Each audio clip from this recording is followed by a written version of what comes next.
La vaccination des enfants, c'est un sujet qui nous concerne tous, un véritable pilier de la santé de nos petits et de la société en général.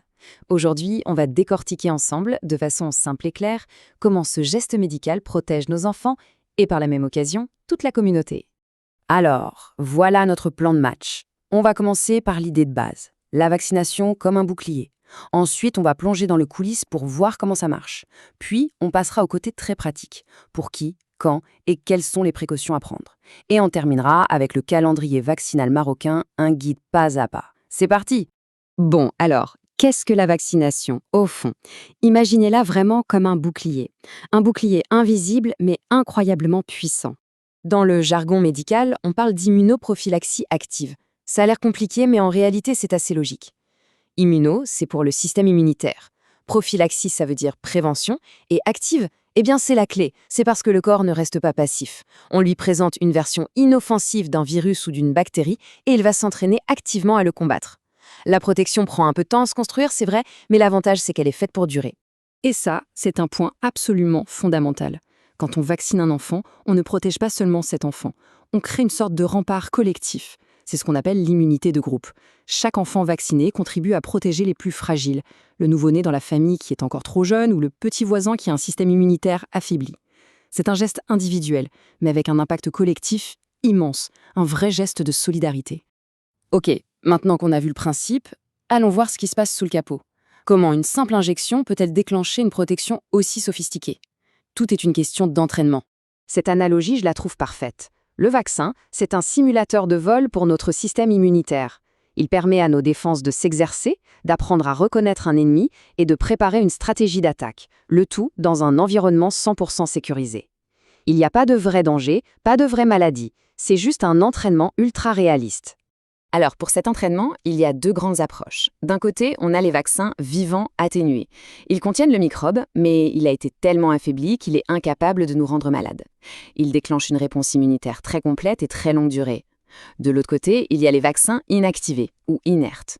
Là, le microbe est carrément tué, ou alors on n'en utilise que des petits fragments. Ils ne peuvent causer aucune infection et stimulent principalement la fabrication d'anticorps. C'est pour ça qu'ils demandent souvent des rappels, histoire de rafraîchir la mémoire de notre système immunitaire. Voilà le déroulement, étape par étape. D'abord, on introduit l'antigène avec le vaccin. Le corps lance alors une première attaque, la réponse primaire, en produisant des anticorps. Mais l'étape la plus géniale, c'est la troisième, la création de cellules mémoire. Ces cellules sont comme des sentinelles d'élite. Elles vont garder en mémoire le portrait robot de l'ennemi pendant des années. Et si un jour, le vrai microbe tente une invasion, ces cellules mémoire le reconnaissent instantanément et déclenchent une réponse secondaire. Et là, c'est une contre-attaque massive, ultra rapide et dévastatrice qui élimine l'intrus avant même qu'on ait le temps de tomber malade. On a vu le pourquoi et le comment. Parlons maintenant du quand et du dans quelle situation. Parce que oui, on ne vaccine pas au hasard. Le cas le plus courant, c'est la vaccination systématique, celle qui suit le calendrier national pour tous les enfants. Mais il y a aussi des vaccinations de circonstances. Par exemple, si on part en voyage dans un pays où certaines maladies sont plus présentes. Certains pays l'exigent même, c'est une vaccination obligatoire pour y entrer. Et puis, il y a des cas très spécifiques où on vaccine pour faire un cocon de protection autour d'une personne fragile dans l'entourage. Bien entendu, la sécurité est la priorité numéro 1. On ne plaisante pas avec ça. La vaccination est un acte médical et comme tout acte médical, il y a des règles, des précautions à prendre et quelques situations où il vaut mieux s'abstenir ou attendre. Ces contre-indications sont très claires. Par exemple, si un enfant a une grosse fièvre, une maladie importante, on va juste reporter le vaccin. C'est une contre-indication provisoire, on attend qu'il aille mieux. Ensuite, il y a des situations plus durables, comme un déficit immunitaire sévère. Et bien sûr, si on sait qu'une personne a déjà fait une allergie très grave à un vaccin, on ne va pas lui réinjecter. Enfin, par pure précaution, on évite les vaccins vivants chez la femme enceinte. Allez, on passe à la pratique. Le calendrier vaccinal marocain, c'est une véritable feuille de route, pensée pour construire le bouclier immunitaire de l'enfant au meilleur moment. Regardons ça d'un peu plus près. Tout démarre dès la naissance, avec le BCG contre la tuberculose, la polio et l'hépatite B.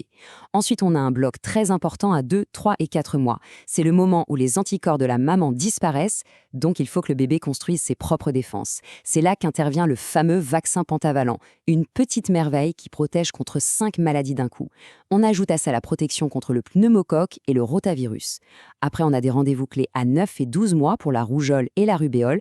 Et enfin, pour être sûr que la protection reste au top, des rappels sont prévus à 18 mois et 5 ans.